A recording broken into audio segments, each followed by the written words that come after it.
साथियों, स्वागत है आपका स्टडी क्लाउड चैनल पे। बिहार एसएससी का हम सेट देख रहे हैं सीजीएल के लिए और बीएसओ के लिए। ये है हमारा सेट 30वां। शुरू करते हैं। पहला प्रश्न है, किस शासक के काल में चतुर्थ बौद्ध संगति का आयोजन कश्मीर में हुआ था? उस समय शासक थे कनिष्क। चतुर्थ बौद्ध संगति हुआ था कश्मीर में, कुंडलवन में। शासक थे उस समय कनिष्क। अगला देखते हैं, निम्न में से कौन सा एक हड़प्पा का बंदरगाह है? सही उत्तर है लोथल। लोथल हड़प्पा का एक बंदरगाह है। गुप्त सम्राट जिसने हुणों को पराजित किया था, उनका नाम क्या था? उनका नाम था स्कंदगुप्त। हुणों को पराजित करने वाला स्कंदगुप्त। अलाउद्दीन खिलजी के आक्रमण के समय देवगिरी का शासक कौन था? उस समय शासक था रामचंद्र देव। सही उत्तर है रामचंद्र देव। अगला प्रश्न है, निम्न में से किस मुस्लिम शासक ने तीर्थ यात्रा कर को समाप्त कर दिया था? समाप्त करने वाला शासक था अकबर। ईश्वर केवल मनुष्य के सद्गुण को पहचानता है तथा उसकी जाति नहीं पूछता। आगामी दुनिया में कोई जाति नहीं होगी। यह सिद्धांत किस भक्ति संत का है? ये भक्ति संत हैं नानक। कथन है और कारण दिया गया है। सम्राट अकबर ने 1581 में विशाल सेना सहित अफगानिस्तान की ओर कूच किया। कारण है वे मध्य एशिया में अपने पैतृक देश फरगना को वापस प्राप्त करने के लिए अग्रसर थे। इसमें दिए गए बताना है कूट में से कौन सा कूट सही है। तो इसमें जो दिया गया है कथन बिल्कुल सही है, परंतु कारण जो दिया गया इसका वो गलत है। अकबर ने 1581 में विशाल सेना सहित अफगानिस्तान की ओर कूच किया था, परंतु वे फरगना को वापस प्राप्त करने के लिए ऐसा अग्रसर थे। ये गलत कथन दिया गया है। तो ऑप्शन सी जो है हमारा सही उत्तर है। संविधान की प्रस्तावना सभी जातीय नागरिकों की निम्न में से कौन सा एक उपलब्ध कराने के लिए वायदा नहीं करती है? कौन सा जो वो उपलब्ध नहीं कराती है? पूजा की समानता, ये उसमें नहीं दिया गया है। नेक्स्ट है, निम्न में से कौन सा गोलमेज सम्मेलन 1932 में हुआ था? 1932 में हुआ था तीसरा गोलमेज सम्मेलन। पहला हुआ था 1930 में, दूसरा हुआ 1931 में और तीसरा हुआ 1932 में। अगला प्रश्न है, सूची 1 और सूची 2 दिए गए हैं, इनको मिलान करें। भारत के प्रथम निर्वाचन आयुक्त सुकुमार सेन, भारत के प्रथम लोकसभा अध्यक्ष जीवी मावलंकर, भारत के प्रथम उपराष्ट्रपति सर्वपल्ली राधाकृष्णन और भारत के प्रथम प्रधानमंत्री पंडित जवाहरलाल नेहरू। अगला प्रश्न है, शिकागो विश्व धर्म पार्लियामेंट जिसमें विवेकानंद ने भाग लिया था, उसका आयोजन हुआ था, कब हुआ था? सितंबर 1893 में। सितंबर 1893। अगला प्रश्न है, साइंटिफिक सोसाइटी की स्थापना किसके द्वारा की गई थी? सही उत्तर है सर सैयद अहमद खां के द्वारा साइंटिफिक सोसाइटी की स्थापना की गई। अस्थाई बंदोबस्त किसके साथ किया गया? अस्थाई बंदोबस्त किया गया था जमींदारों के साथ। सही उत्तर है ऑप्शन ए। प्रार्थना समाज के संस्थापक कौन थे? आत्माराम पांडुरंग। आत्माराम पांडुरंग थे प्रार्थना समाज के संस्थापक। वर्ष 1927 की बटलर कमेटी का उद्देश्य क्या था? इसका उद्देश्य था भारत सरकार तथा देशी राज्यों के मध्य संबंधों को सुधारना। भारत में नारी आंदोलन इनकी प्रेरणा से प्रारंभ हुआ। कौन है ये? इनका नाम है रमाबाई। नारी आंदोलन की शुरुआत रमाबाई के प्रेरणा से हुई। अगला है, राजनीतिक सुधारों को लेकर विरोध करने वाले पहले भारतीय कौन थे? दादा भाई नौरोजी। मसालों का बागान कहा जाने वाला राज्य कौन सा है?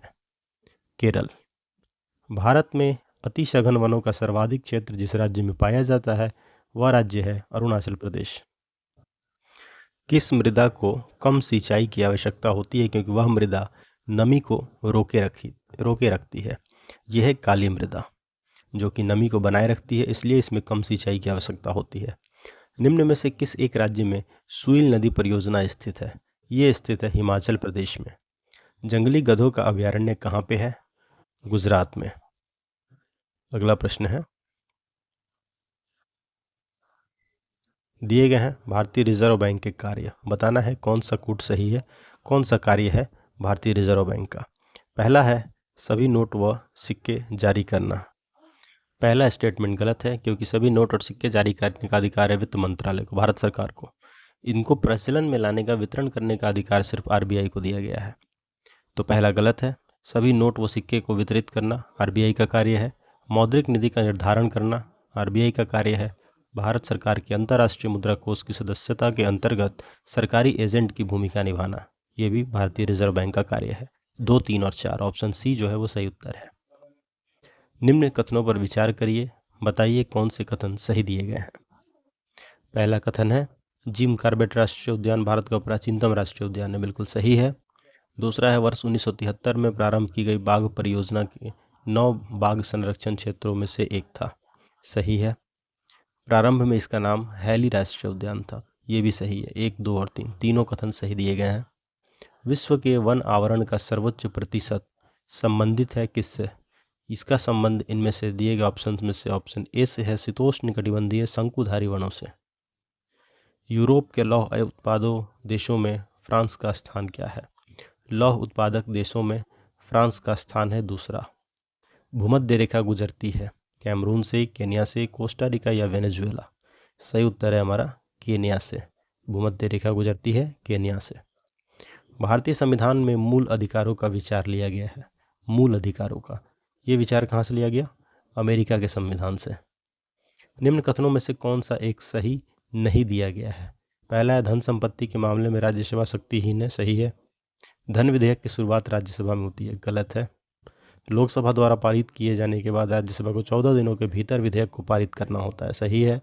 राज्यसभा किसी धन विधेयक को पारित कर सकती है अथवा कतिपय सिफारिशों के साथ उसे लोकसभा को लौटा सकती है, सही है। परंतु यहाँ जो दिया गया है विधेयक की शुरुआत राज्यसभा में होती है, ये गलत है, लोकसभा में शुरुआत होती है। अगला प्रश्न है प्रश्न संख्या 30।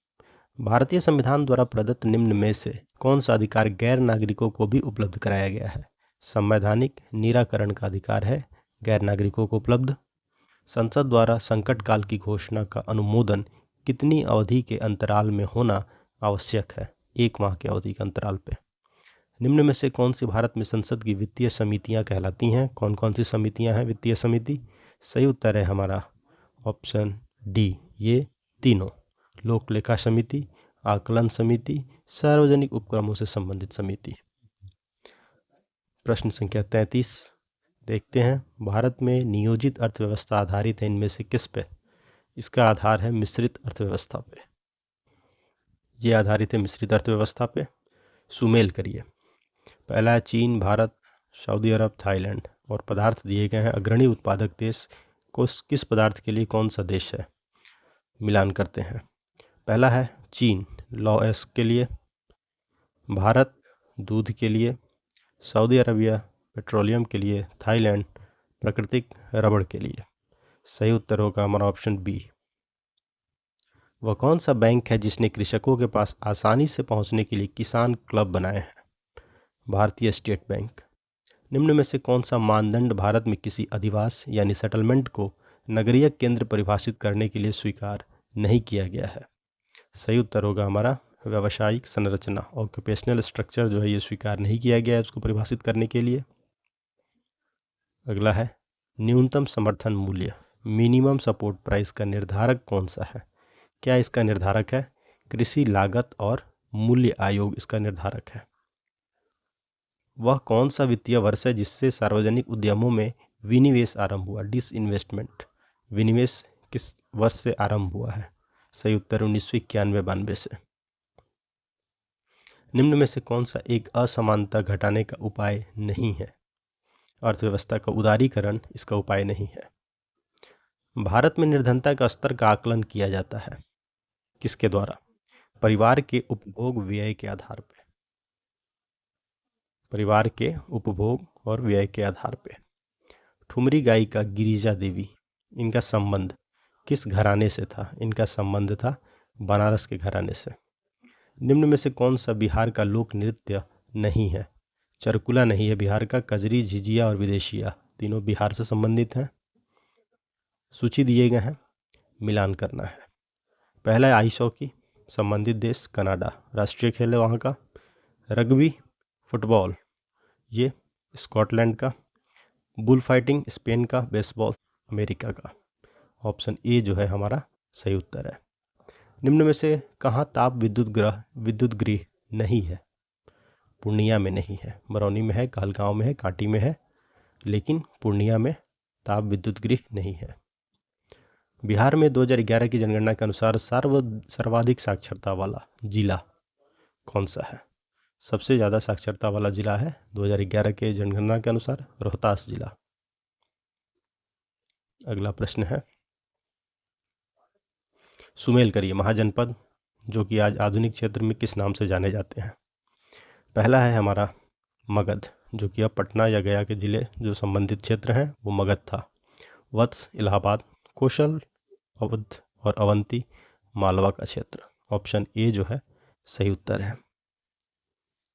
जनवरी 2025 में भारत सरकार द्वारा बिहार कोकिला नाम से प्रसिद्ध स्वर्गीय शारदा सिन्हा को मरणोपरांत किस पुरस्कार से सम्मानित किया गया। सही उत्तर है पद्म विभूषण। भारत में मखाना उत्पादन में बिहार का हिस्सा कितना % है। 85% हिस्सा है बिहार का। हाल ही में बिहार सरकार द्वारा अपनाए गए चौथे कृषि रोड मैप की समयावधि क्या निर्धारित की गई है।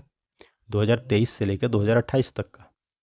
अगस्त 2025 में मेघनाथ देसाई का 85 वर्ष की आयु में निधन हुआ। किस क्षेत्र से इनका संबंध था। मेघनाथ देसाई का, ये एक अर्थशास्त्री थे। अगला है मैथ्स के प्रश्न है, इसके बाद होंगे साइंस के प्रश्न। हम देखते हैं जीएस और साइंस हम देखते हैं सेट में।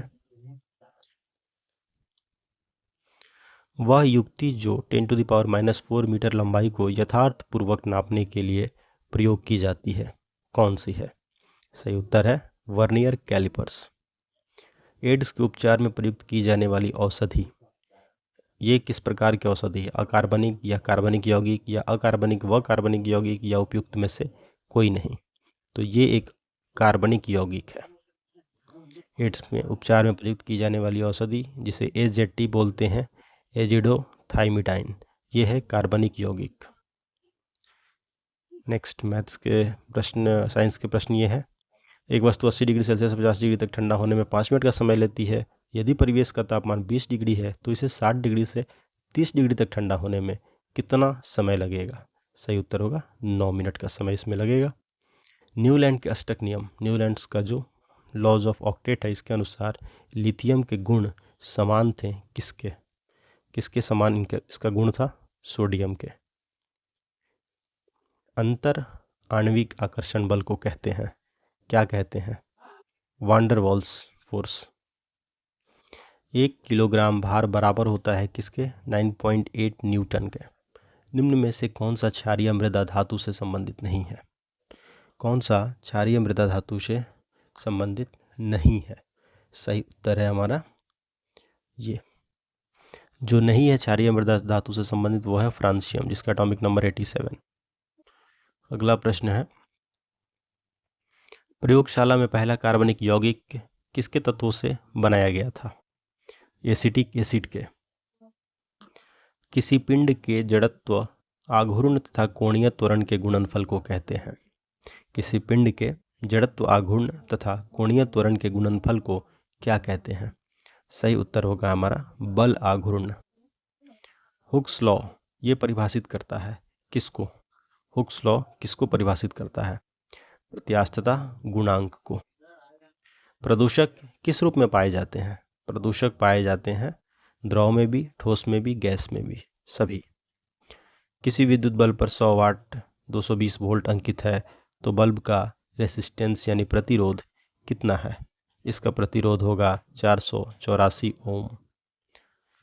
एक समीकरण दिया गया है, इक्वेशन। उपरोक्त रेडॉक्स अभिक्रिया उपयोग में आती है कौन से सेल में। रेडॉक्स मतलब जहाँ ऑक्सीडेशन और रिडक्शन दोनों एक साथ होते हैं, तो यहाँ पे दोनों हो रहे हैं, तो ये कौन से सेल में होता है। सही उत्तर होगा हमारा गैल्वेनिक सेल, डेनियल में भी और वोल्टियम में भी, उपयुक्त सभी सेलों में।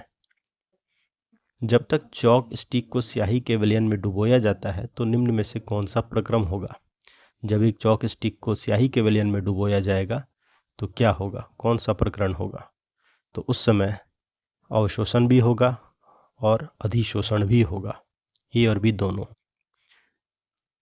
प्रेरकत्व का मात्रक, प्रेरकत्व का मात्रक क्या है, ओम सेकंड। तो रेसिस्टिविटी प्रेरकत्व का मात्रक है ओम सेकंड। निम्न में से कौन सा तत्व मुक्त अवस्था में पाया जाता है। मुक्त अवस्था में पाया जाता है गंधक यानी सल्फर। डी ब्लॉक तत्वों का सामान्य इलेक्ट्रॉनिक विन्यास जो है डायमेंशन, ये क्या होगा। इलेक्ट्रॉनिक विन्यास बताइए डी ब्लॉक एलिमेंट्स का। सही उत्तर होगा हमारा n-1 d 1/10 ns 1/2। रेखीय बहुलक का उदाहरण बताइए, इनमें से कौन सा है? Linear polymer. इसका सही उदाहरण इनमें से दिए गए ऑप्शंस में से कौन है? HDP और PVC पॉलीविनाइल क्लोराइड, यह है रेखीय बहुलक का उदाहरण। अगला प्रश्न है, सभी सजीव जीव एक दूसरे से जुड़े होते हैं क्योंकि सभी में सामान्य कोशिकीय संगठन होता है। रेडियो तरंग संचरण हेतु निम्न में से आवश्यक चैनल कौन सा है? आवश्यक चैनल है मुक्त आकाश। कोशिका सिद्धांत किसने दिया था? यह सिद्धांत दिया गया था स्लाइडन और कोशिका सिद्धांत स्लाइडन व स्वान ने दिया था। वे जीव जो विभिन्न भोज्य पदार्थों को ठोस या तरल अवस्था में ग्रहण करते हैं वो क्या कहलाते हैं? वो कहलाते हैं प्राणी संभोजी। निम्न कथनों में से असत्य बताइए। गलत स्टेटमेंट को आपको चुनना है। पहला है जनन जीवधारियों का मूलभूत लक्षण है, सही है। अपनी जाति तथा वंश की निरंतरता को बनाए रखने के लिए प्रत्येक जीव जनन करता है, बिल्कुल सही है। जीवों में जनन प्रक्रिया केवल उसके वास स्थान या आंतरिक शरीर क्रिया विज्ञान पे ही आधारित होती है। ये स्टेटमेंट जो दिया गया ये गलत है, केवल उस पर निर्भर नहीं है। जीवधारी अपनी संख्या को बढ़ाने हेतु अपनी ही विधि विकसित करता है, बिल्कुल सही है। जो असत्य है वो है ऑप्शन सी।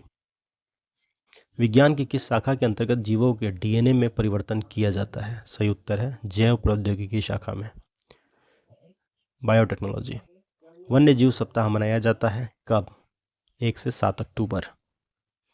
तो ये मनाया जाता है हर साल 1 से 7 अक्टूबर। ये थे GS और साइंस के प्रश्न। मैथ्स और रीजनिंग के मैं PDF अपलोड कर दे रहा हूँ, उससे आप बना लेंगे। Thanks for watching, keep supporting study cloud.